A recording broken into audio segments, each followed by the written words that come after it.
Mad Mob. We're here for yet another episode of La Meat and Potatoes. We got Gonjamin and D Swan with us again. What's up, Mad Mob? On, boys. We got an interesting one today. Sorry, I don't have any obscure rankings from Barstool Sports. I only like to talk about the ones where my state's ranked really high and some crappy stuff, just because it makes me laugh. Got nothing today, but we do have an interesting episode for you. So, after scouring the internet, we have found that a lot of people are having issues with that number 6 draft spot. So we got to talking because, after all, we're here for the people. All three of us, just started up a separate mock draft, and each of us are the 6th pick in our mock draft.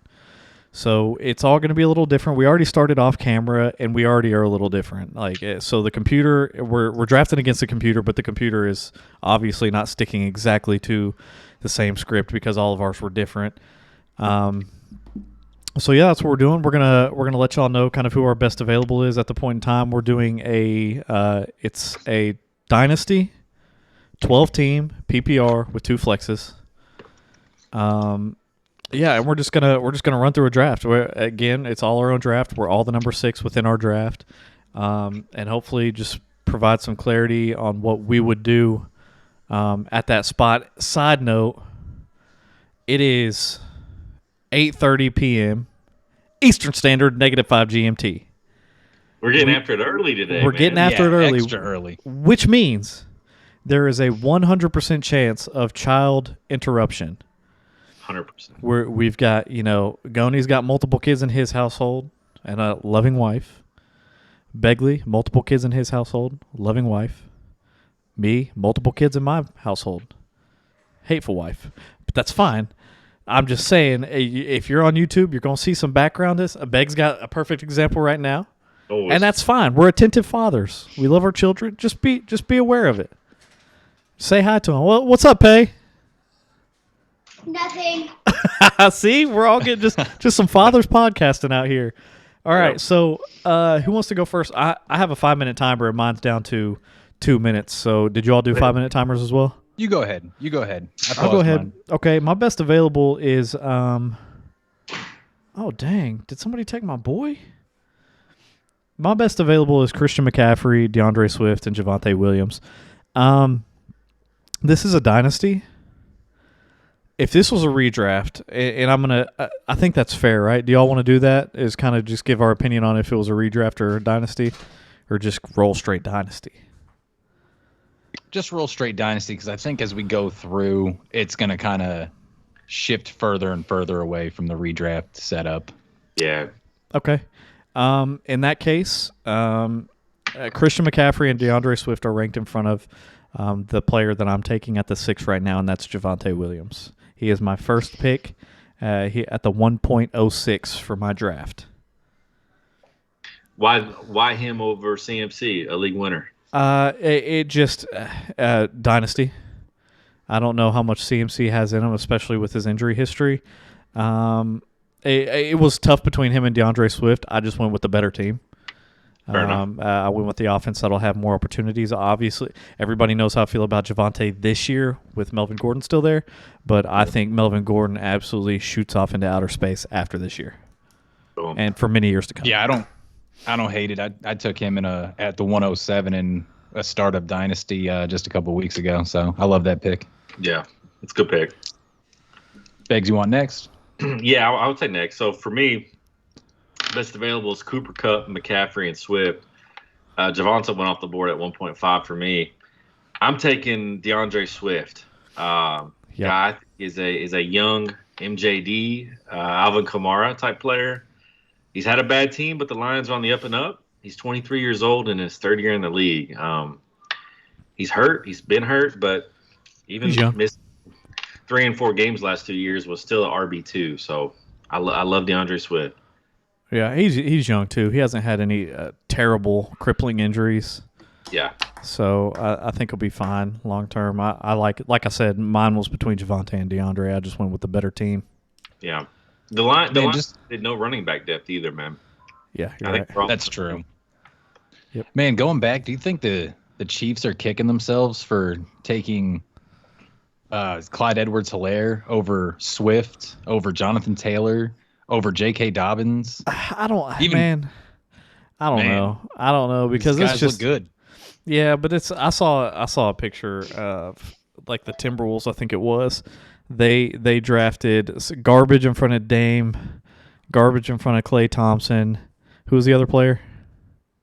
It was the two they drafted in front of Steph was Johnny Flynn out of Syracuse that year and Ricky Rubio. Yeah. So I think it's hard to. I don't think teams really look back and say, "Dang, if only we had him," because that's just how it goes in these situations, man. You got all these scouts telling you who's the best, and they either pan out or they don't. Yeah. And CEH hasn't been a complete it's all bust. dart throws. Yeah, exactly. And I mean, it's not like they were depending on a running back to come change their franchise. They do it with Pat Mahomes. So Yeah, I don't know if they're kicking finesse. themselves. You know what I mean? I mean, he was a hot name. Joe Burrow made him look good at LSU, man. Yeah, and he's doing what they need him to do. I mean, that's Pat Mahomes' sit the offense. CEH. He's not Jonathan Taylor. We understand, but Do you think CEH has his best year this year? Kind of being a third down back behind Rojo? I think CEH has his regular year.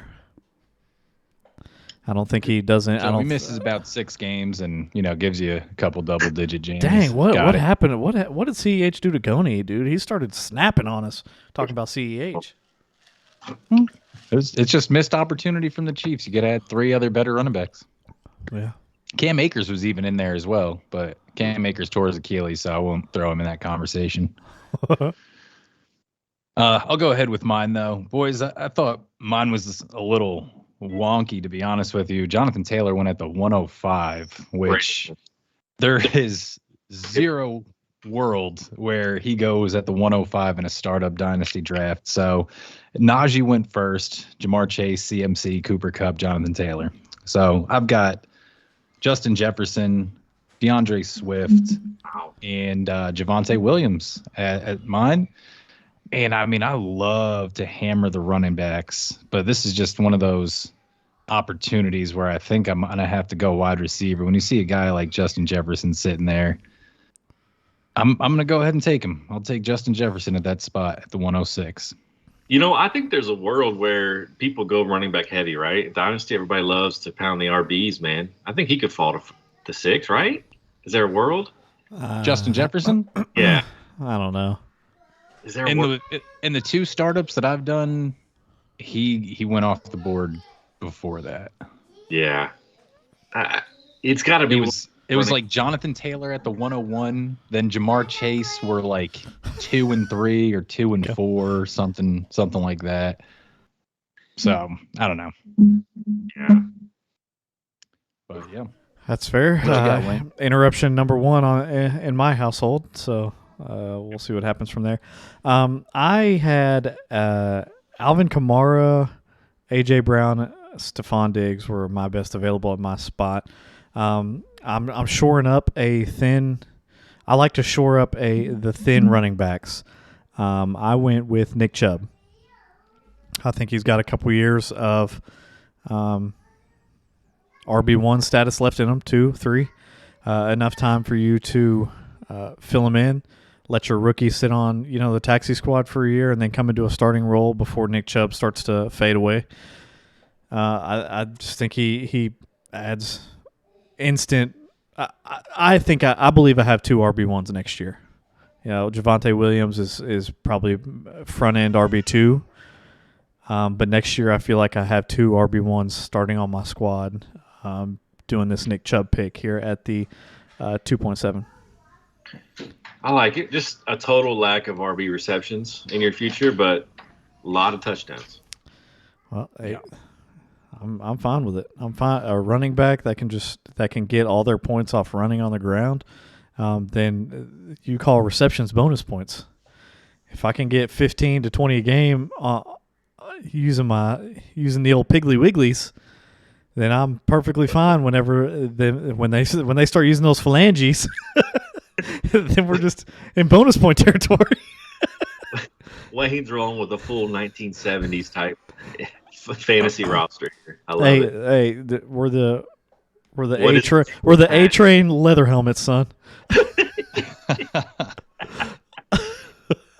For me, I've got Brees Hall as my best available, which, as I've mentioned previously, is a hard pass for me. Just don't trust the Jets. He's going to be in a committee. Then it's Alvin Kamara, A.J. Brown, and Stephon Diggs. For me, this is a pretty easy pick. I can't trust Kamara. I think he's on the tail end of his career. He's doing illegal things out here. A.J. Brown, I don't trust Jalen Hurts. If he was still with Tennessee, he'd be my pick. I'm going with Stephon Diggs here. I think he's going to be tied to Josh Allen for quite a while. Proven stud. I got a wide receiver 1 and an RB1 in my opinion. That's fair. I mean, Stephon Diggs just signed that extension, so he'll be there for 4 years. So he literally is tied to Josh Allen. Yep, contractually. Yeah, no, he's good. He's set. Yeah. I mean, when it came back around on mine, Kyle Pitts went right in front of me. Josh Allen went 2 spots ahead of me. That's a little early for me. I'd really never take a tight end or a quarterback in the first 2 rounds. I'm looking at what's that? Not even Kyle Pitts here? No, not even Kyle Pitts. Not even if it was a tight end premium. That's just not really my style. I don't like to sink in currency via high draft capital into the position. I'm looking at Brees Hall as well, Nick Chubb, A.J. Brown, Stephon Diggs. So we're kind of all the same there. With mine, though, I'm going to – I don't really think I want to go Stephon Diggs. I don't want to miss out on some of this tier of running back, for lack of a better term. So I'm gonna go ahead and take Nick Chubb as well, like Wayne did. I kind of just want someone to be. I feel more comfortable with him in my RB1 spot than a Cam Akers or a Saquon Barkley. Sure. And I like the depth at the wide receiver position later on in the draft. So I'm gonna take Nick Chubb there. For sure. Yeah, I like it. Obviously, I started right, so I'm kicking off the third. Yeah. Yep. Okay, my boy went in front of me. Aaron Jones, MVP. Cam Akers in front of him. Tyree got taken. I shored up my 2 starting running backs, so I know that I wanted to really lock in on a wide receiver that I think is going to be good. The computer was telling me that it was T. Higgins, Jalen Waddle, DK Metcalf. Ooh. T. Higgins, I'm not a fan. I think there's a lot of food on the table in Cincinnati. But, man, Tyler Boyd and Joe Mixon's going to eat, and obviously Jamar Chase. I don't want a guy who's the number 2 that could possibly fall to a number 3, even a 4th option in the red zone. I don't want that to be my receiver. DK Metcalf, Drew Lock is over there. You just don't know what is going on with him. And then Jalen Waddle. I think Jalen Waddle is going to be great, but again, he's the number 2. I can't have my number 1 running back being the number 2 on his team.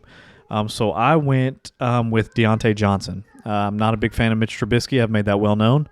But he is the receiver in Pittsburgh. He's a volume beast. So that's who I took at the 3.6, my WR1, and I'm pretty happy about that. Likely not going to be a Steeler next year, so I like it too. For me, I've got Cam Akers as my best available, which I will avoid like he has fleas. Cam Akers will be on none of my teams this year. You guys know how I feel about an Achilles tear. You don't come back from it. Then I'm looking at DK Metcalf, T. Higgins, Aaron Jones, or J.K. Dobbins. This is really hard, man. I feel like this is kind of the first fork in the road for me. At first glance, I'm looking at DK Metcalf, and I'm looking at Aaron Jones and Dobbins. Dobbins is super young, coming off an ACL tear. He's only 23, but I feel like Lamar is a long-term QB in Baltimore. He's going to take a lot of food off of Dobbins' plate. I love Aaron Jones. You know what to do. I love Aaron Jones. You know what to do. but he's 27. Right with Swift and Diggs, I think I've got a lot of good young talent. I'm going to go DK Metcalf here. I don't think he's in Seattle this year. There's no reason for Seattle to pay the man, none at all. I think he's going to be on somewhere else. He's only 24. You know he's a wide receiver 1. He's a wide receiver 2 last year with that Poot Turds offense. I got DK. In my head here, right now, I'm thinking like Zeke or James Conner as my RB2 maybe on the turn. Yeah, that's kind of where I'm looking as well. I mean, I only have one running back being Nick Chubb, but best available: Cam Akers, Saquon, Aaron Jones, Gibson, Dobbins. I'm not looking for quarterbacks this early. Wide receivers, I also have DK there, Deontay, Terry McScorin, and Drake London. Really, I'm in the same boat. I'm going to go ahead and I'm going to take DK Metcalf as well. I think that the just pure talent and upside for him is there over the running backs that I have on the board here. Aaron Jones, I gave some thought to, but like you said, he's 27 years old. I think this year is probably the last year you're going to get some outstanding production out of him. And it just DK Metcalf has a long career ahead of him, and I don't think he'll be with the Seahawks either. So that's the pick. I now have Justin Jefferson, Nick Chubb, and DK Metcalf. Yeah, I like it. I'm sticking with the same type of situation. I got my 2 starting running backs. I want my 2 starting receivers. I had Michael Pittman, Drake London there. But for me, it was an easy decision, boys. DJ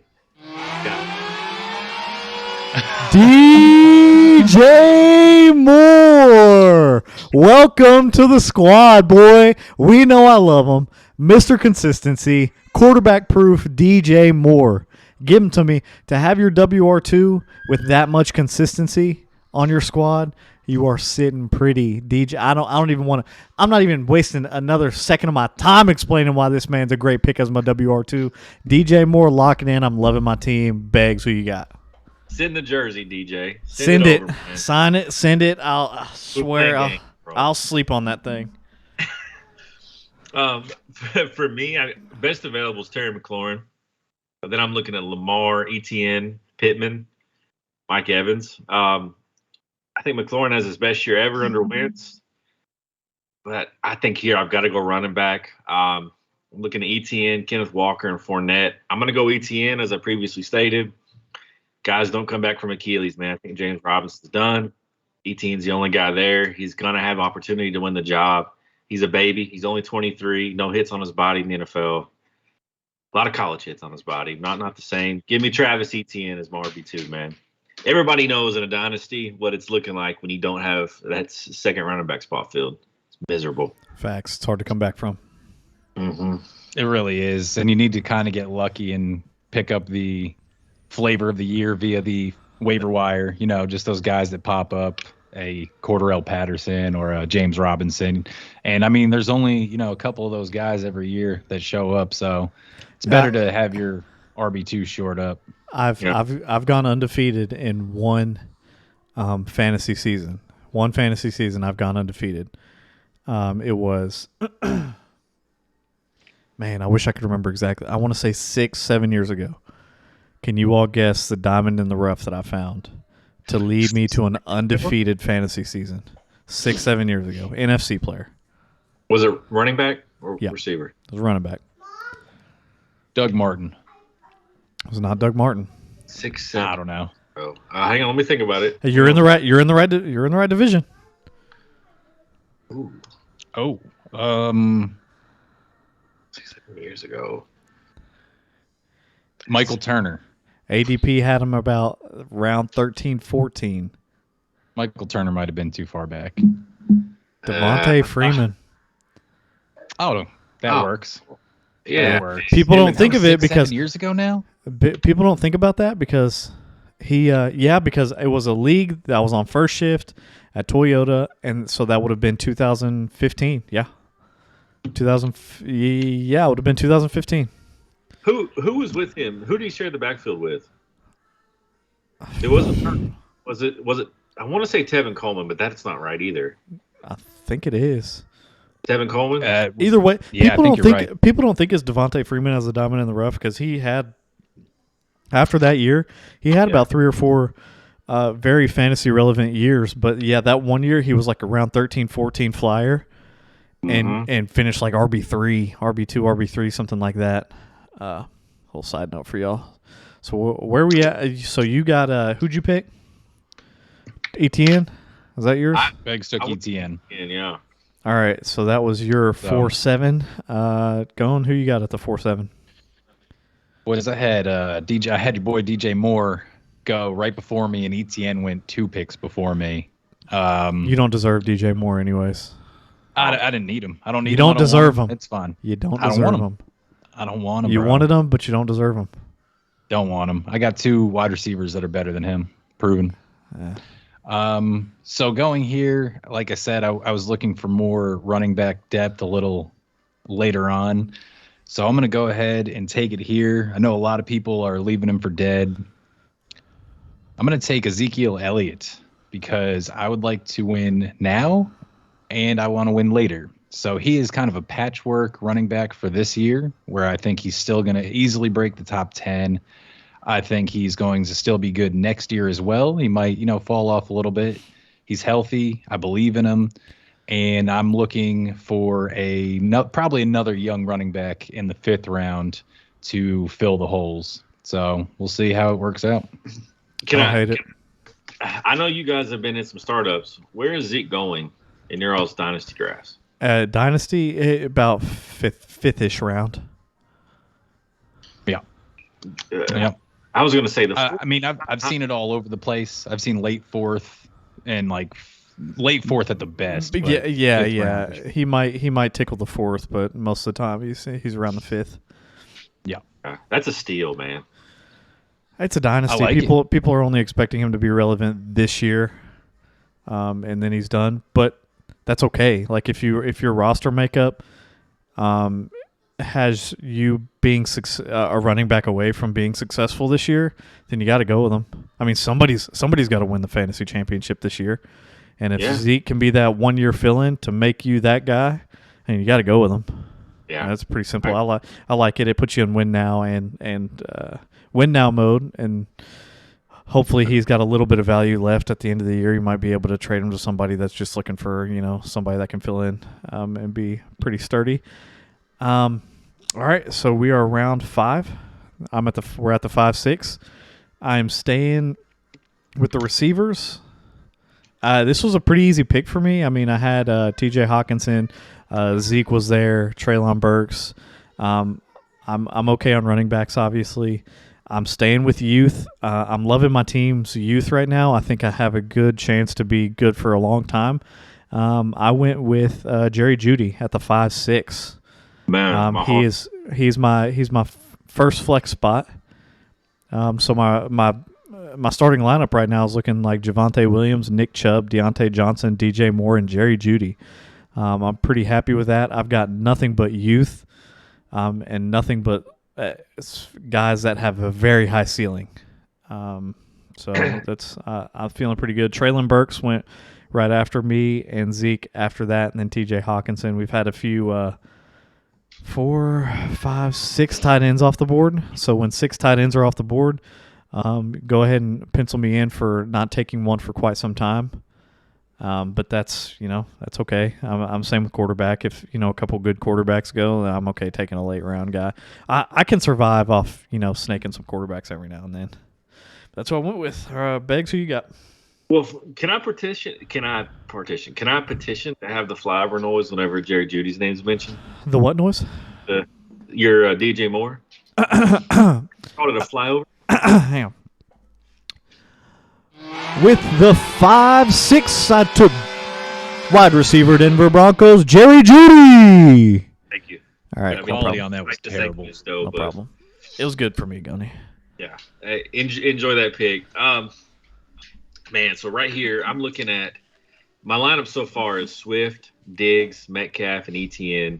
I'm a little concerned about ETN. I think he's a good youth pick. He could blossom. I'm a little concerned. You don't know what he is. Kind of an unknown. Best available is Traylon Burks, then Hawkinson. I've got James Conner right here, who I think is a pretty nice play. I think he's a kind of a one-year guy. And there's already reports on OTAs that Darrell Williams is taking some of his work. I've got Judy, Garrett Wilson, Godwin. But I'm going to kind of go down a little bit, and I'm going to take a guy I'm on record as being probably a little too high on. But I think he's capable of a 1,000-yard year this year, and that's A.J. Dillon. I'm going to draft A.J. Dillon. I've got youth. I've got a guy I know is going to be on the field. I feel good about my rotation of running backs. All 23 or younger. Yeah. The youth, man. The youth is great for a dynasty. I can't really fault you on that.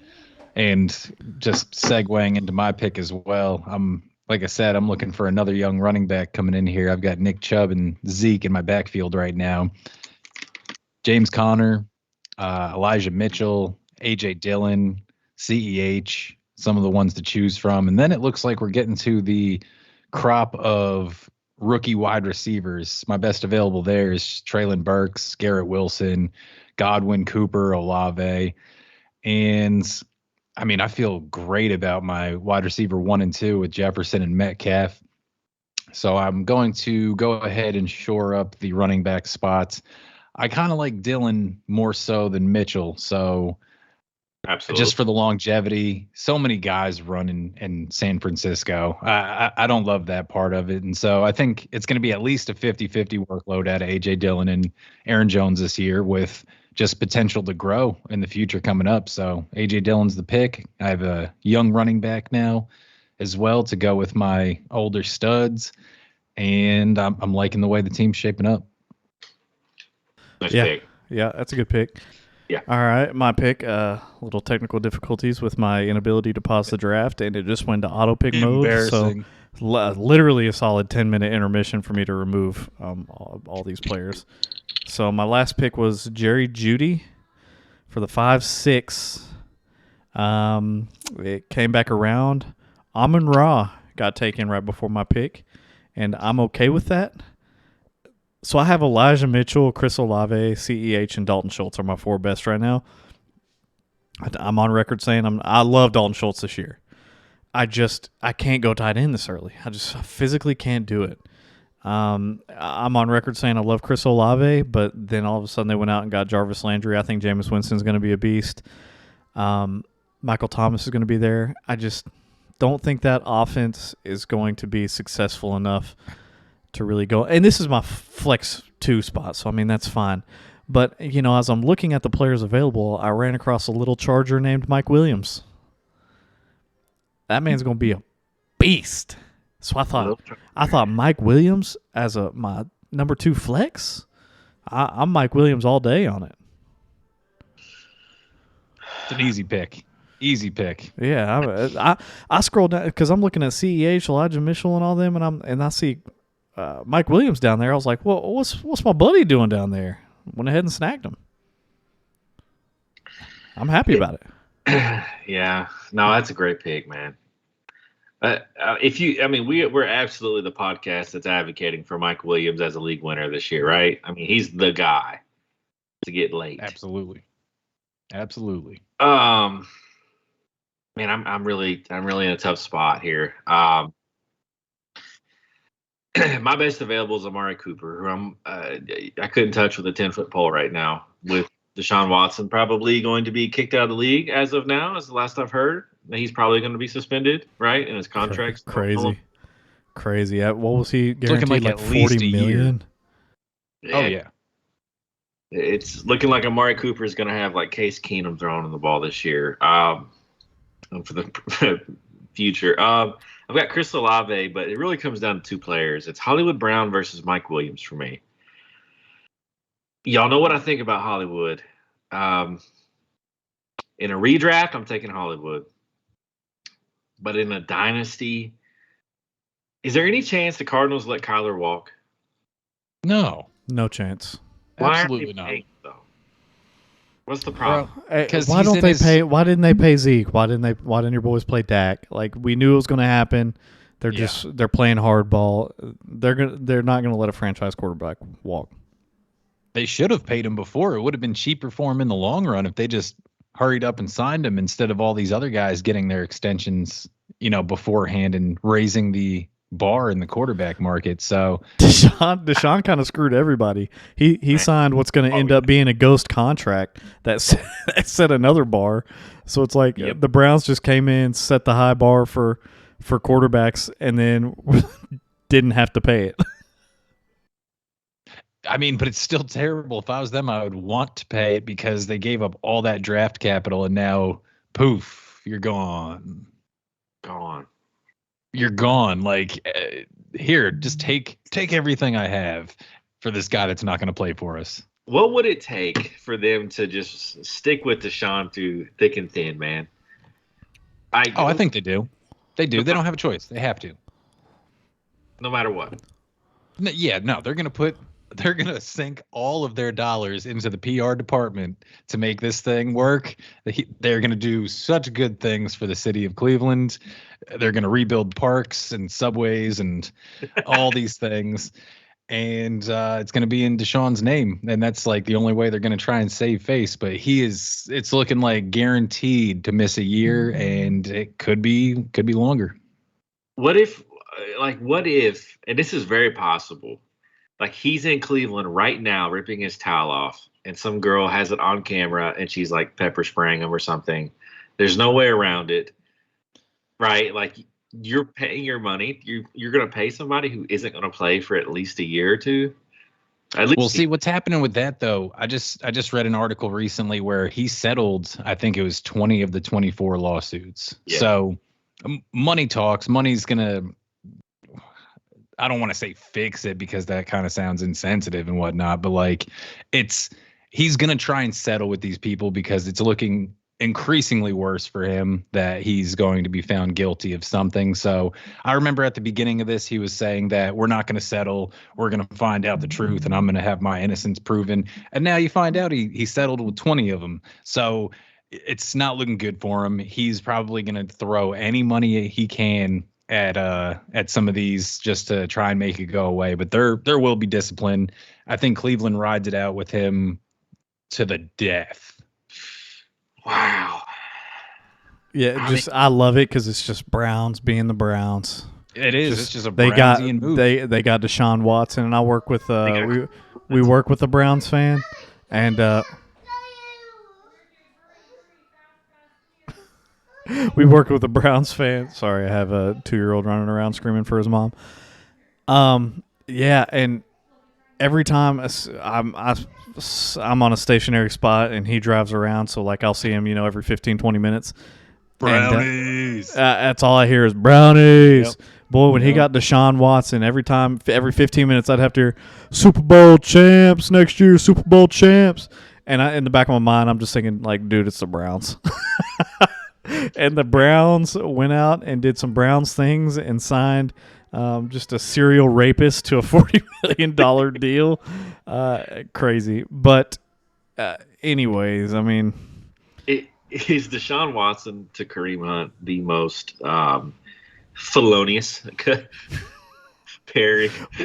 Golly, one sexually abuses and one just kicks in the head. One physically. I don't know, man. There were some pretty high profile teammates from the Cowboys. Yeah, Greg Hardy was Greg Hardy who finally was just like, listen, I'm just going to go to the UFC, do what I do. yeah, absolutely. Man, oh man! If anybody is celebrating Roe versus Wade, it's Deshaun Watson and Kareem Hunt. God, man. All right. Well, to me, it's a coin flip between Hollywood and Mike. Hollywood's got 2 years on them. Similar situation where they're both wide receiver 2 on their own team behind a 30-year-old receiver. Just to be different, and I'm going to stick to my guns. I'm going to go Hollywood Brown here. They're going to pay Kyler. He's got the connection. He's a baby, and he's improved every year. What's the life of DeAndre Hopkins' contract look like? Do you know off the top of your head? I could tell you in 1 second if you hang on. Just because I don't really mind that pick too much. I mean, I know Mike Williams. We're all high on him this year. I planted the flag on him as well. He is a little older than Hollywood. I think he's super explosive. But I mean, if Hopkins is in a favorable contract situation for Hollywood, meaning he's on his way out over the next couple of years, that could be a solid pick. He is an unrestricted free agent in 2025. But his cap, what's what I'm looking for here? He has an out in his contract after. Mm-hmm. And he's what, 29? He's 30. He just turned 30. He literally just turned 30 last month. Okay, so there's a strong possibility that he will not make it to that 2025 very strong. And if he's gonna go, it's after 2023, because that's 22.6 million in dead cap. If he goes through to 2023. Yeah, I don't mind it. That's a longevity play right there, Beggs. I really don't hate it all that much, to be honest with you. The Oklahoma connection, man. I'm riding on it. We're kind of all sitting in the same landing spot as far as who's left on the board when it comes to be our picks. I'm looking at Devonta Smith, Jamison Williams, Mike Williams, Christian Watson, CEH, Damian Harris, Miles Sanders. So for me, I'm looking at this as well. This one's an easy one for me. I'm gonna take Mike Williams. I just think that the upside and what he gives you, I think he absolutely repeats as another wide receiver 1 this year. And it's just a great pairing to go with Justin Jefferson and DK Metcalf. I think DK Metcalf and Mike Williams' boom bust potential could absolutely put you up. You could set the record, the weekly scoring record in your league from these guys on a couple of them. Yeah. So. Yeah. So we are now at the 7-6. I have 4 receivers, 2 running backs. I'm looking at my squad, and I'm not going to be able to have a starting lineup on week 9. Like 3, 4. I have 1, 2, 3, 4. 4 of my 6 players are on a bye week in week 9. So let me just be clear, and I want your all's opinion on this as well. I don't care. Same. I don't care. I don't look at bye weeks. If I have a stacked team that I know I'm going to take an L a specific week, I don't care. Give me the L that week to have the best team that I can put together. Are you all? No one should ever draft that way. No one should. I agree with you. I mean, just draft as far as worrying about the bye weeks. Don't ever come off the guy you like because he happens to share a bye week with 4 or 5, 6 other guys on your team. Like you said, just eat the L that week. Yep. And get your guy. Yep, absolutely. I say that because my next guy, 4 of my 6 players are on a bye week 9. And my guy that I'm going to take now is also on a bye week 9. I'm literally not going to be able to start a full lineup on week 9, but I'm okay with that. This is a dynasty, people. I mean, you're in it for the long haul. I only have 2 running backs. I got to have somebody else. I'm in the Miles Sanders, Kareem Hunt, Tony Pollard, Dameon Pierce range.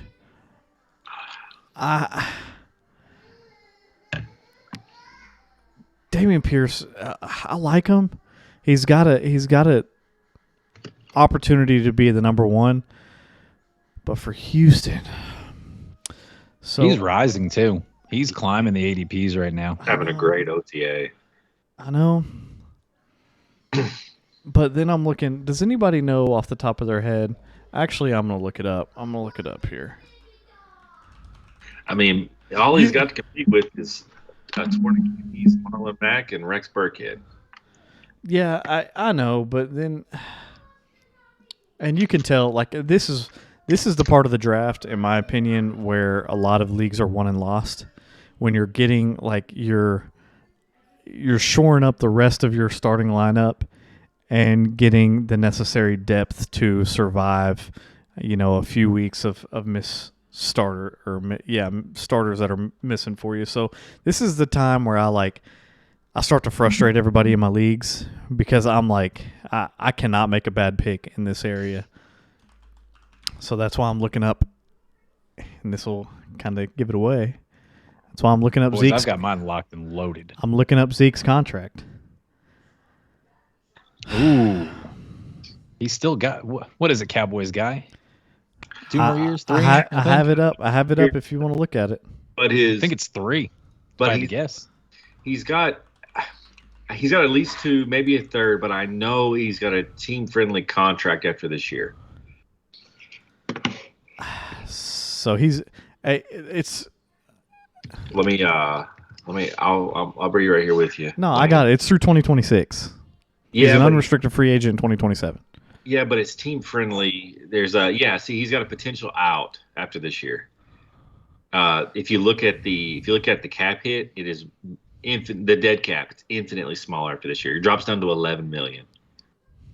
So he's going to be there. Okay. He's retiring a Cowboy after this year. So he's going to make his money this year, and then if the Cowboys want to trade him or cut him, it's not going to cost him a lot. Well, then you're looking at the situation where after this year, Tony Pollard's an unrestricted free agent. Tony Pollard's walking, bro. They're not going to re-sign Tony. And that's why this is kind of a gamble here, because I think Tony Pollard has the skill set to be a very solid running back. He's proven it in his fill-ins. He's still young, 25, 26. What is he? 25. He's 25. He just turned 25. Mm-hmm. Yep. It's obviously for this year, it's not a good, fill-in spot because he's in a clear second role there. But just I love my starting lineup so far, so I'm going to get some more youth and skill at the running back position and go Tony Pollard. I think Tony Pollard could be a standalone back, but I do like him because he's great in the receiving game, Wayne. So depending on how we use Zeke this year, they say we're going to run the ball more, so he could have standalone value, man. I hope so. And he's not a starter for me this year. This is a guy that I'm purely he's probably gonna ride my bench this year, and hopefully his situation improves to being that dude wherever he goes next. And then next thing you know, I've already got my Nick Chubb fill-in. I think Nick Chubb's an RB1 next year. Next year meaning RB3 or 2023. And if Tony Pollard can find that spot and be that dude, then I have 3 running backs. That can be, obviously I don't think Tony Pollard will ever be an RB1, but he can be a clear-cut middle-of-the-pack RB2 next year, and he's my RB3. So yeah. I like the potential there at the 7-6. Too, if Zeke ever misses any games, because Father Time is going to catch up to him, he takes too many hits. You've got a clear-cut stud, right? I mean, Tony Pollard goes to your flex immediately. Right. Yeah, you're right. And that's definitely under consideration whenever I was making that pick. For sure. What do you think about Tony Pollard? I mean, I can tell you about the silence. I don't love it as Wayne's pick right here as more of a bench and developmental guy, but you can flex it. Like you said, you can flex him. I can't really hate on it too much. You can flex him probably week in and week out. He's going to be getting some work out of the slot also this year, I've read, which will increase the value a little bit. If Zeke goes down, he's going to be getting a workhorse role. So, I mean, it's a good handcuff, good insurance policy. He's got some standalone value. I don't mind it. It's just looking at where we're both picking in the number 6 spot. I don't necessarily know who went off the board before his pick or who's still sitting on there. I just know I have an absolute. Who are you looking at? And I'll let you know if you went before. With mine right here, just looking at the landscape of who's left out of the running backs and wide receivers, I'm going to do something a little, I guess, unorthodox for me because I love his upside and his age, and I'm going to take Jalen Hurts. I saw that, dude. Okay, Jalen Hurts literally went the pick right after me. And I'll say my little piece because this is your pick, so you explain it. Hey, you know what? Never mind. This is your pick. You let it roll. I And don't want to give I my said, side for your pick. we're all, I mean, picking from this spot and everything. We've all got our different strategies, and we've all won our leagues. Wayne has beat me in the Super Bowl straight up. He's a great fantasy player. He's been doing it for a long while. Just differing minds from the three of us. And just for me personally, I like Jalen Hurts with his upside. I think he can be a top 5 quarterback with his legs. You saw what happened when Josh Allen got himself an elite wide receiver weapon with Stephon Diggs. It absolutely rocketed him up into the top tier of quarterbacks. I think the same can happen with Jalen Hurts this year. He runs a whole lot. He does great work with his legs. They bring in an elite talent in AJ Brown. And for me, I just like the upside on a guy like that at the quarterback position over a Tony Pollard, who is more of a developmental piece to me at this point in the draft. That's all. It's just that one's kind of an easier one for me. I was happy he was there. Like I said, 7th round is, I don't really go for quarterbacks too much. There's sometimes here and there, but this time around, Jalen Hurts it is. Yeah, that's fair, and I get it. And I mean, me and Goni are in a league where literally, I think it's gone for 4 years now, and me and him have switched off back and forth winning the championship. So Jalen Hurts with me is his ceiling is absolutely enormous. I agree with you there. I have him ranked very high in my quarterback rankings this year. I think he's going to be incredible this year. I don't know after this year. So if this was a redraft, I absolutely love Jalen Hurts there. And it's a no-brainer Jalen Hurts over Tony Pollard in a redraft situation. I think he's going to be phenomenal this year. If he can't get it done this year, the Eagles got him weapons. The Eagles did their part. They put what they needed to put around him to be successful. If he's not successful this year, he's gone. So from a dynasty perspective, it kind of scares me at the 7, at my round 7 pick, to potentially have somebody that's not going to be fantasy relevant anymore after this year. I can totally see I think he has the highest ceiling of any fantasy quarterback. For me, it's still just taking a chance, but I mean that's what I'm technically doing with Tony Pollard.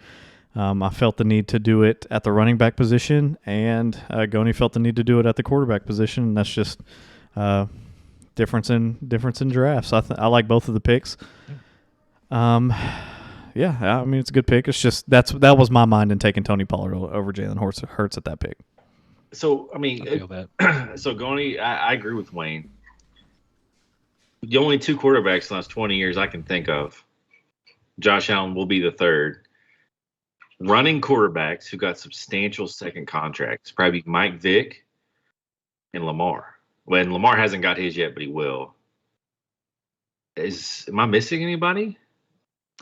No, but we're also moving towards an era where it's a lot more common. If you're talking about the Michael Vick era in the early 2000s, there wasn't a lot of guys. There was him. There was like a Donovan McNabb, maybe Dante Culpepper, I guess a little bit, but like none of these guys. Now you have, Lamar, you've got Kyler, you've got, I mean, even Aaron Rodgers kind of, had some wheels on him for a little while. I'm not talking about like break your ankles type stuff. You're talking about the Mike Vicks of the world.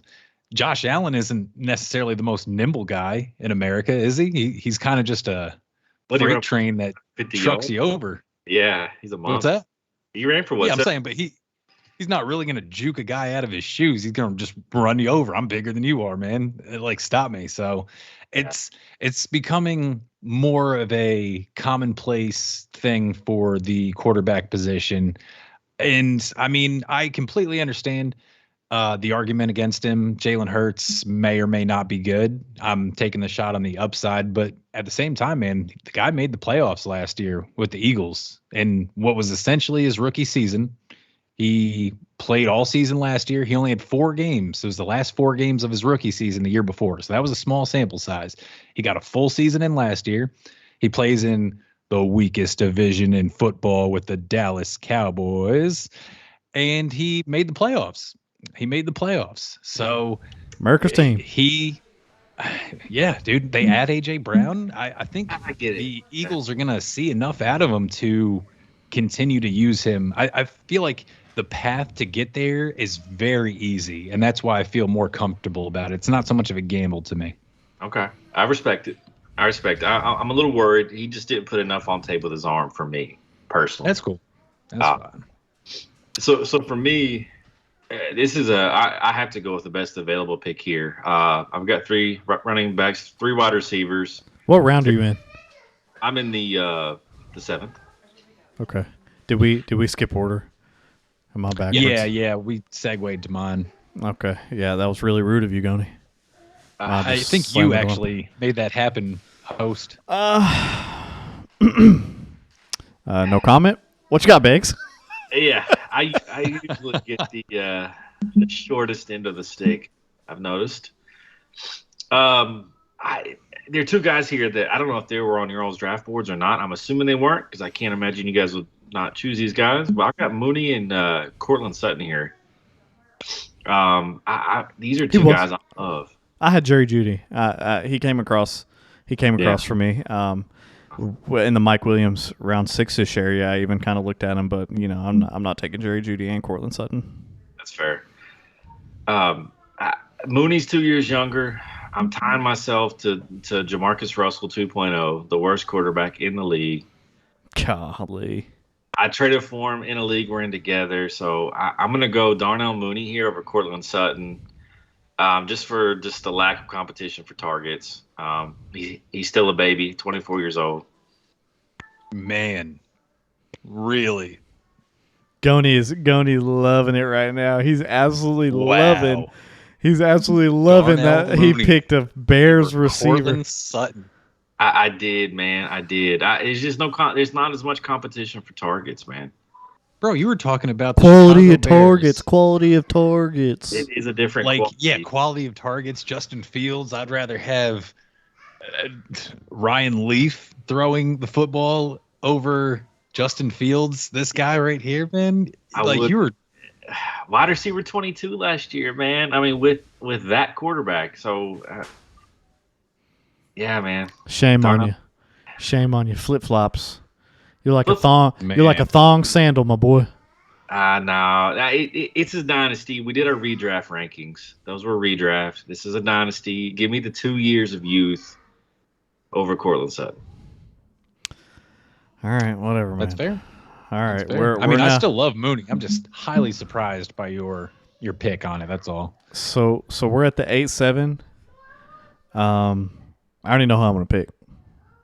I'm at the point. So I'm at the point where I'm in the tier 2 of quarterbacks, and I feel like there's a lot of tier 2 quarterbacks this year. So I'm just going to keep picking these receiver, running back jammies, just loading up on them. The more you have, the more chances you have of just being solid all the way around at those important positions. Tight ends, I'm out on tight end. I'm done for.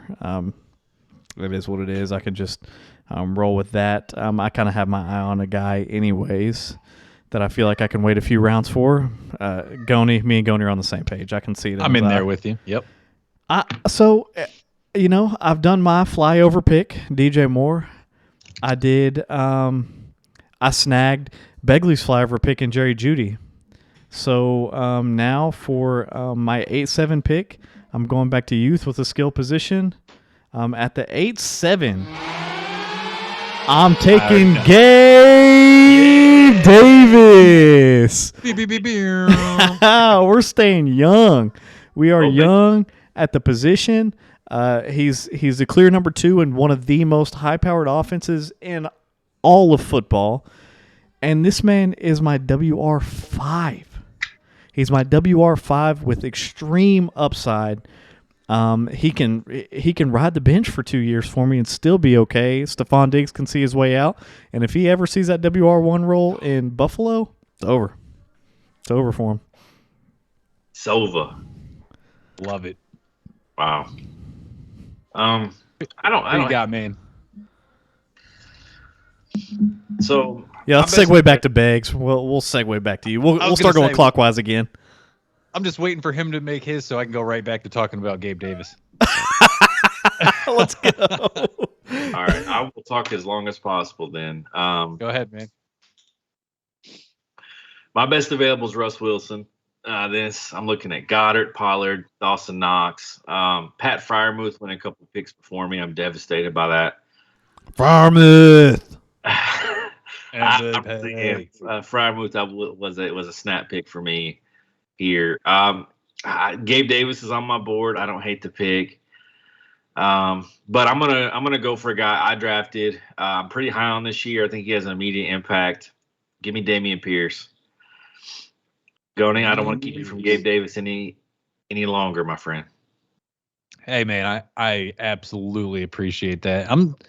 Dameon Pierce. Dameon Pierce isn't a bad pick at all, man. That's good value for the 8th round. That's great value for Dameon Pierce. Yeah, I feel you like. might be getting yourself a starting running back, and he might be great. I mean, Arian Foster kind of came out of nowhere, when his first year in the league as well, and it's not like they had a great notable quarterback at that time. So yeah, you might have yourself something. Yeah, bad teams can make good quarterbacks. We all remember James Robinson. I know you guys picked him up 2 years ago, right? Oh yeah.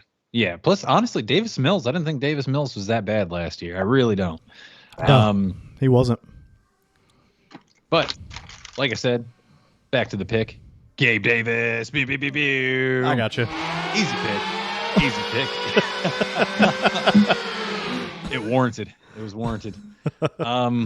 Yeah, man, this is just great value in the 8th round. Like I've mentioned before, I'm picking this man up everywhere I can possibly get him. He's extra young, being at 23 years old. We're gonna find out, how great he is this year. Flag has been planted. It's gonna stay planted. And I'm gonna have many a victory lap over Beggs at the end of the year via doink bets, man. It's gonna feel good. I might text him every week. Every time Gabe Davis catches the football, I'm probably gonna send him a text. You're gonna be sore. You're gonna be sore from doinking Begley so much. Oh, I know. You're gonna pull a groin. You're gonna pull a groin. Calling it. Not worried about it. He's gonna need to wear a helmet by the end of it. I am not worried about it. He's gonna be like Chinese water torture, except with extremities and such. He's getting doink boarded. Oh, Gabe, I hope you tear every ACL in your body, man. He's only got 2. Oh, yeah, I don't. All right, boys. I was extra excited about my next pick because I was between Gabe Davis and a running back, and of course Gabe Davis is going to win that out, and I took him, and I won the game. So, just a little foreshadowing on my next pick. I'm not going to go out of order here. Go ahead, Wayne. Thanks, man. I appreciate you.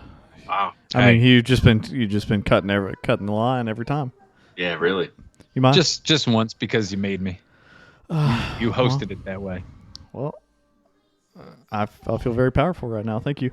All right, shame on. It's the 9-6 round 9. We're almost in double digits. How far are we going? I mean, at least to 12. Because 12?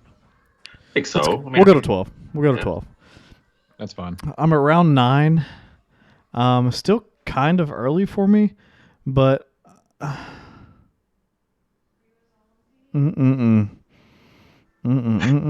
had all this time, and I'm still kind of. You know what? I said I was planning on waiting, but I'm going to shore up this spot. I'm going to fill a need that I haven't filled yet. A guy who is signed through the 2026 season. Give me Matt Stafford as my quarterback. He's on another great offense. He's got great weapons. He's on a team that is great defense. He's going to have the ball a lot. And again, he's signed through 2026, and I know at the end of his contract he will be 39 years old when he's an unrestricted free agent. But it's the quarterback position. Yeah, I mean, I don't even want to say, I don't even want to bring Tom Brady into the conversation, but you can play quarterback into your late 30s and be successful as long as the pieces around you are good. And the pieces around Matthew Stafford are good. Give me him at the 9-6 as my starting quarterback. Would you have pivoted away from the quarterback position? On mine, he went 2 picks before my pick, leaving Aaron Rodgers, Tom Brady, Trevor Lawrence, Justin Fields. Would you have pivoted away and gone quarterback in another later round, or would you have taken one of these guys here? I wouldn't have taken one of those guys because Tom Brady's obviously we all think he's gonna have a good year this year, but he's retiring. Aaron Rodgers, the man just doesn't have weapons. He has no weapons. And I don't care how good you are, that's gonna hamper you a little bit. I tell you one guy that I thought about pivoting it away from, but I thought there's no way that he's there next round. So it was between these two. Neither of them, I believe, were going to be there by the time it got back to me. And in fact, they weren't.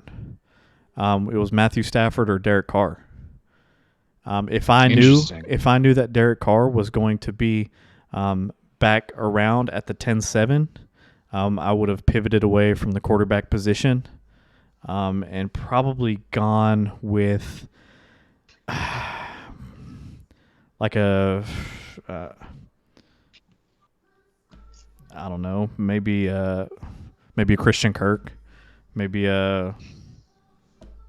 Alexander Madison, something like that. I've got a nice little fun strat that I've exercised kind of when I got down here. So, and at least twice, maybe 3 times just over the last month or two, when I get down this far, hadn't taken a quarterback yet, and I'm faced with the options that you have, Mad Mob. Something that I like to do is I take Tom Brady here in the 9th, just because I know he's going to have the 1 year. That's completely fine. That's understandable. I think it's going to be, we all think it's going to be a killer year. The man's going to be phenomenal. And then on the very next go around in the 10th, I go ahead and I get a Carr or I get a Tua, just so that way I can have something going forward in the future. More times, I think twice I took Tua, once I took Carr. I have high expectations for Tua this year. He's much younger. He's only 24 years old.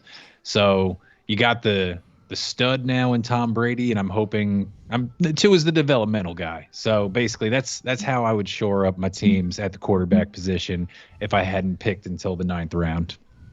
Just a little strat. I don't hate it. Yep. I don't hate it at all. It's not a bad strat. Yeah. So I was actually waiting for Aaron Rodgers here. I see what you're saying, Wayne, but remind us, does he have an MVP or does he not? Dude, he played on the Detroit Lions. Aaron Rodgers? Oh, are you asking if Aaron Rodgers? I thought you were comparing him to my pick with Matt Stafford. No, man. I'm talking about Aaron Rodgers. Sorry, man. You came at me. I had my claws out. I apologize. Yeah, we know about Rodgers. Discount double check. That apology was aggressive, even. It was, dude. It's very hostile. I had my claws out. I thought he was attacking my pick, so I came with my claws out. I apologize. That's on me. No, man. I was giving you an opportunity to do like your whole spiel, bro. Hang on. Let's just. All right. Do you mean Aaron Rodgers? Rodgers, discount double check MVP. Yeah, he's got him. Yeah, he does, man. I put it on a tee, man. You just had to hit it. Goni, Goni, why are you being so hateful right now, man? You're asking if a quarterback has an MVP on his team that is not a wide receiver. That's who you're referring to. Aaron Jones, Mad Mob, just in case you're unaware. He's referring to Aaron Jones as the MVP. I mean, come on, man. We already have Aaron Jones. Yeah, no, that's the MVP you're referring to, is it not? No. I was asking if Aaron Rodgers. Hey, come on, man. You're not on the same page, Goni. Don't look at me like I'm dumb. You're not on the same page. You are dumb. Aaron Jones been gone. We already know he's MVP. We're on to quarterbacks, and he's asking me how this Aaron Rodgers guy is. I mean, you need to discount double check your facts, man. Wow. You don't want to take Aaron Rodgers here, bro. The guy's 38 years old, and he's got less weapons than he's ever had. hang on for a second. For a dynasty, do you want to do that to yourself? Let's slow down for a second here, okay? This is Aaron Rodgers we're talking about. He was taking the pick before me, but I was going to take him here. He signed until he's 43. It can be done, okay? Yes. No, it has been done. It's not like it can be done by all. Just because Tom Brady paves the way. Look at Peyton Manning's noodly arm when he tried to do it. Look at that man threw nothing but duck balls in Denver. Nothing but ducks. Yeah, but he duck balled him way to a Super Bowl. Dude, Aaron Rodgers. Brock Osweiler's to thank for that to get him there. He's got double the arm talent that Peyton had, man. Peyton was just the mental game was just incredible. Omaha. Probably the best, aside from Mahomes, maybe the best pure arm we've ever seen. Aaron Rodgers. Who? Aaron Rodgers. Nah, man, he's statistically the from an accuracy standpoint. He's statistically accuracy. I thought you were talking about like arm strength. No, from an accuracy standpoint. Arm strength and like just chuck it ability, basically. He is the best Hail Mary thrower. He is. He's got the best Hail Mary percentages. Right, I can't argue that. I can't argue that. All I'm saying is, if you think this guy is just going to take the last 5 years of this contract, just laying down, rolling over, and playing dead, you've lost your mind, man. This guy's an a-hole. I think he's going to find ways to win, man. I think he's going to be serviceable. Oh, wait, why was that a part of your argument for Aaron Rodgers? Yeah, I know. He made his family. He made a bunch of good arguments. He said, "Oh, a-hole, he's serviceable. You know, he's got a wait a second, what? He contributes to various types of pollution. No. He wipes his butt starting at the top of the crack down. I mean, we just don't know about him. He reverse wipes. Are we good, boys? Oh, go ahead. Sorry. Go ahead. I got plenty more, but we'll let you finish. No. He takes change from charity. Okay, go ahead. He takes a penny, never leaves a penny. Nah, man. Okay, listen. Absolutely not. You know how Kobe Bryant and Michael Jordan just had that? They're a-holes, right, for teammates. He's a winner. You know what I mean? That's what I mean by a-hole. People are scared of. He's not though. He's won one Super Bowl, right? He's won one. But what I'm telling you is he's not going to just lay down. He's not going to rob the Packers blind and just put out a subpar product. I think he's going to play to win. This guy is is he a top 5 quarterback all time? No. I wouldn't snap call that. You got Breeze. No. Who's your last 2 spots then? Who did you just name? Brady, Manning, and Breeze, probably a top 5. Who's your last 2? Joe Montana. You know, guys with rings and stuff would probably get the nod, right? Over a guy Dan Marino? Has one. Dan Marino don't get any nods? Are you putting Roethlisberger? I don't think Dan Marino's a top 5er either, personally. You putting Roethlisberger over Rodgers? Stop it. No, I wouldn't. Are you putting Aikman over Rodgers? No. Elway? Captain America? Captain America? Roger Staubach, man. Oh, nah. I don't know, man. It's just hard for me to get him. If he is top 5, then he's 5. I'd have to actually like think about it. Why do you just think it's so easy to throw him in there? I mean, he's got some MVPs to his name, but he's got 1 Super Bowl win. He's got a whole lot of good numbers. That's completely fine. But how do the Green Bay Packers have 30 straight years of some of the best quarterbacks of all time and come away with 2 Super Bowls? That's just the way it is, man. I mean, Brett Favre was an all-time great. He won 1. Marino won none. Steve Young. Is Brett Favre a top 5er to you, though? No, he threw way too many interceptions. Oh, he's not. He did throw a lot of interceptions. Yeah, I mean, before Peyton went to Denver, right? I mean, he had 1 with the Colts. He could have retired after the neck injury. He would have been in a top 5 with 1 ring. Yeah, but Peyton Manning also, when you're talking about Peyton Manning, you're talking about someone who changed the game. Breeze has 1 ring. Yeah, but Breeze also has historic numbers as well to go with it. Oh, yeah. I mean, he's got volume, and he played with Sean Payton in that offense down there. I mean, but No one's gonna look at that ever and be like, oh yeah, he got it because he was playing with Sean Payton. I mean, that's why. I mean, he was an offense that threw the ball more than anybody else. Well, I'm also on record saying that Drew Brees would have had a lot more Super Bowls, but that man, throughout the course of his career, had a top 10 defense, I think, 5 times. And when I say top 10 defense, we're talking like 7, 8. And his one Super Bowl ring he had was with the best defense that the Saints had throughout his career, and they ranked 3rd, I believe, that year. So the best defense coupled with Drew Brees, he made it happen with them. Outside of that, he always had double-digit ranked defenses. So I, as you can tell with those stats on the top of my frontal lobe, I've had this argument multiple times that Drew Brees is a top all-time quarterback. Absolutely. He tried to say he was better than Tom Brady. Let's not lie here. That's what it was. Beggs, I think the reason why I'm giving you so much flack on this is because looking at who's left, you're choosing between Rodgers and Brady, are you not? Or did Brady go? Well, I'm choosing. Well, Rodgers already got drafted, so I'm going to go a different approach. But I was going to take Rodgers here because I think he gives me four good years. I mean, I don't think he falls past quarterback 15 ever. Ever. Okay. I'm not saying So he's going to Brady fall got past drafted 15. already in yours? Yeah, I think so. Let me just make sure. No, Brady's still there. Stafford's still there too, but. So that's what I'm saying. What would compel you to take Aaron Rodgers over a Tom Brady or a Matt Stafford if you're? He just told you, man. He's got Rodgers for 4 years, Tom Brady for 1. He's taking the longevity. Okay. But okay.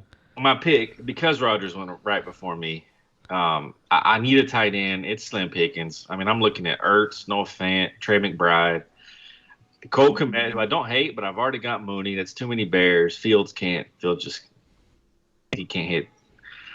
Can't support that many targets. Get pieces of that offense, man. Pieces of the offense. I'm going to take Zach Ertz here. I hope he goes back to pre-yellow hair Zach Ertz, and just starts to eat again with Kyler, especially with Hopkins out 7 games. I will take another tight end a little bit later on for some depth, like Alberto. But it's Zach Ertz for me now, and we'll see if we can get Derek Carr next round. Did he just call blonde hair yellow hair? It's yellow. Yeah. He like Super Saiyan Zach Ertz. He doesn't like Super Saiyan Zach Ertz is what it is, I guess. It's not blonde. It's like platinum. He bleached. I gotta look this up. Are we in the 9th right now? Is this the 9th round? Yeah, this is the 9th for you, muchacho. Fair enough. As I was saying before, I was kind of. Let's just do 10 rounds. Let's just do 10 rounds. That's fine. Cool We're that? almost there. Yep. Yeah. So I was playing the game with Gabe Davis and a running back that I liked. I'm sitting here. I have Nick Chubb. I have Zeke. I have A.J. Dillon. And I kind of left the running back position alone after that. So 3 running backs. I have 4 wide receivers. I have a quarterback. I'm still not going to go tight end here. I like to shore up the running back depth a little bit.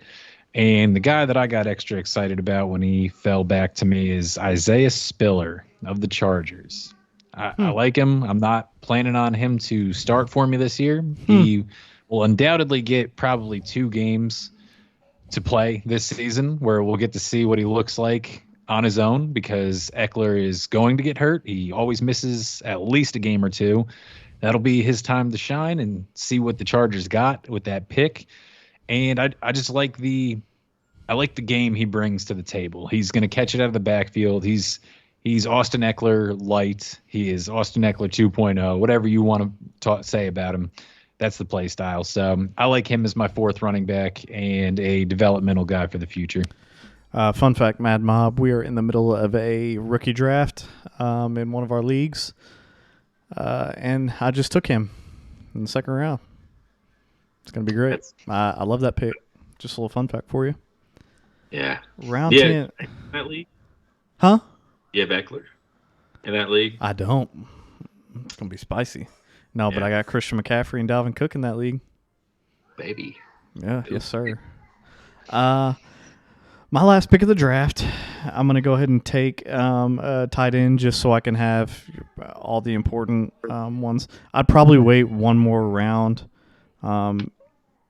if we weren't ending this at 10. But I'm going to take a tight end, and I'm going to take my boy Cole Kmet. It's an easy pick for me left.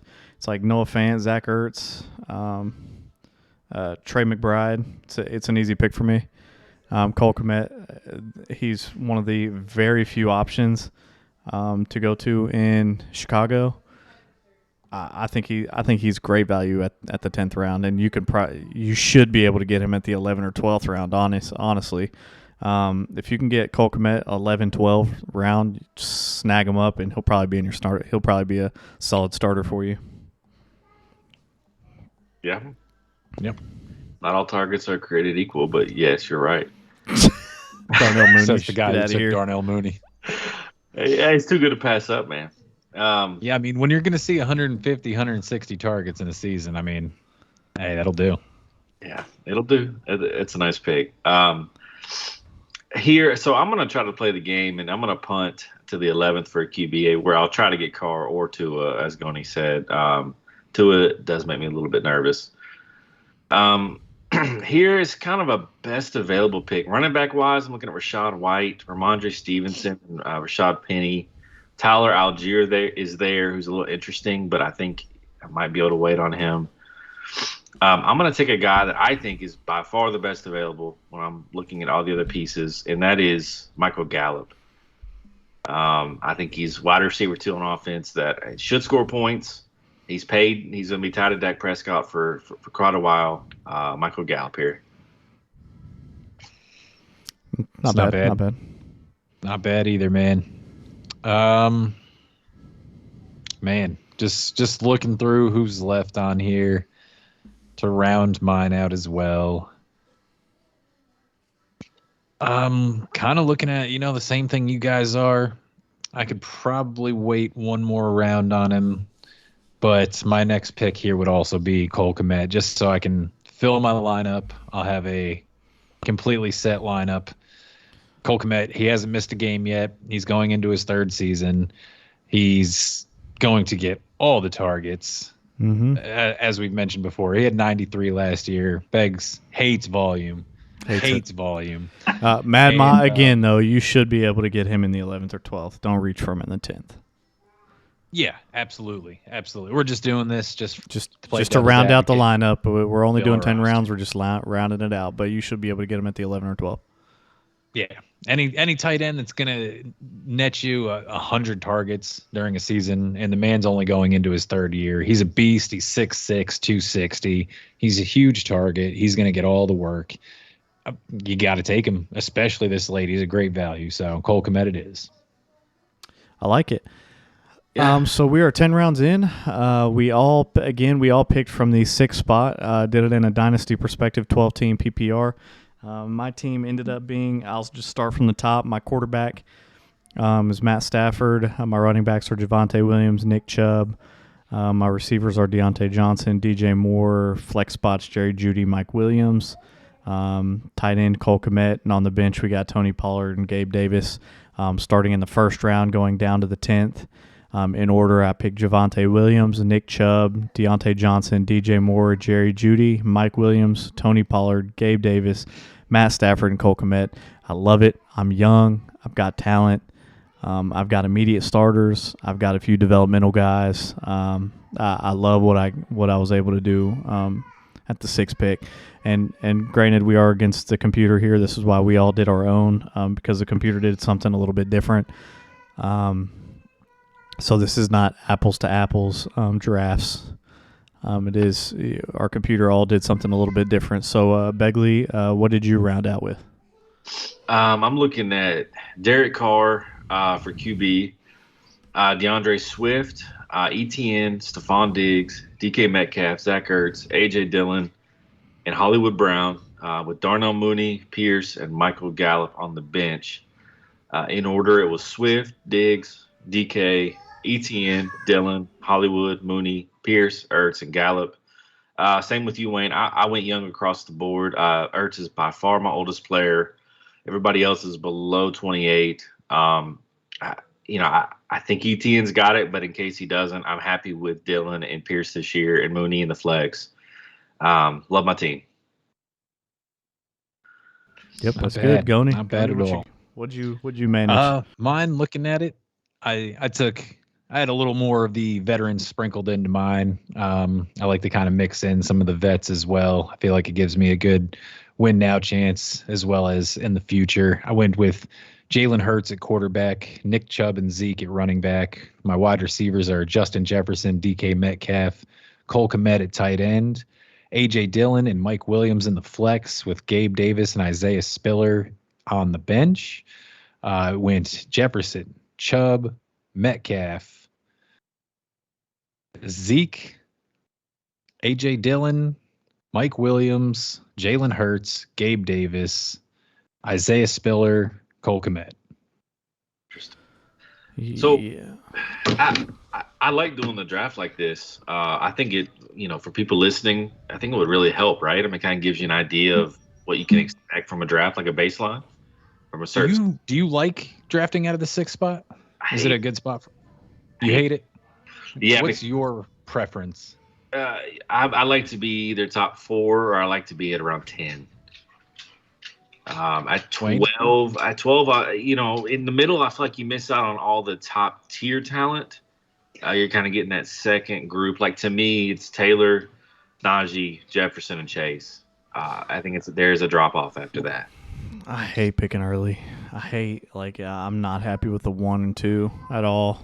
Yeah. I don't like it. Give me I feel like if you've got the rank number 1 and the rank number 24 player, it does not equal the rank 12 and rank 13 players' total point output.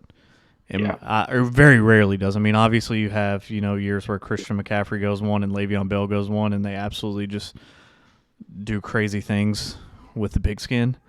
But in my opinion, I feel like I get more points out of the 11, 14, 10, 15, 12, 13 than I would the 124, 223, 322 type of picks. I think I'd rather be on the back end of picks in a snake draft. It's a lot of pressure. Like, if you miss on your number 1 pick, you're done. You're done. That's what I was gonna say. Also, you have to hit because you're picking so high. I mean, the 1 pick though, you say the 1 and 24 doesn't equal up, but really it's the 1, 24, and 25. You're getting 3 of the top 25 players, essentially, just because you're going to have that back-to-back in a snake. But regardless, I agree. I'd rather be towards the back. I like mine 10 to 12, generally, maybe 9 to 12. Yeah. I didn't mind doing this. This is one of the few drafts where I actually got to be in the middle, so you kind of don't necessarily have to call your shot in reach, I guess, for lack of a better term. You get to see every round, basically. It's a lot easier to gauge who you can wait on and who you got to take now. You know it's only 12, and then it's not like a snake situation where you got to wait 22, 23 picks between who you're going to get. It's a lot easier to gauge when you're in the middle. All right, that'll do it, guys. If you want another one of these episodes with a different draft position, just let us know. You can email us at madffpodcast@gmail.com. You can look us up on Facebook, Mad Fantasy Football Podcast. You can find Beggs on Reddit, mad_ff_podcast. You can DM us or tweet us at madffpodcast. And let us know if you want to see some more of these types of episodes just in different draft positions. If you've got your spot already taken care of, and you just want to know kind of where our heads are at. Other than that, I believe we're done here. We'll have a Q&A episode up for you shortly, probably in the next day or two. And hey, it's been good. This was a good episode, guys.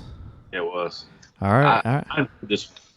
Yeah. We're down to do more like this in the meantime. Football season is a creeping closer. Man.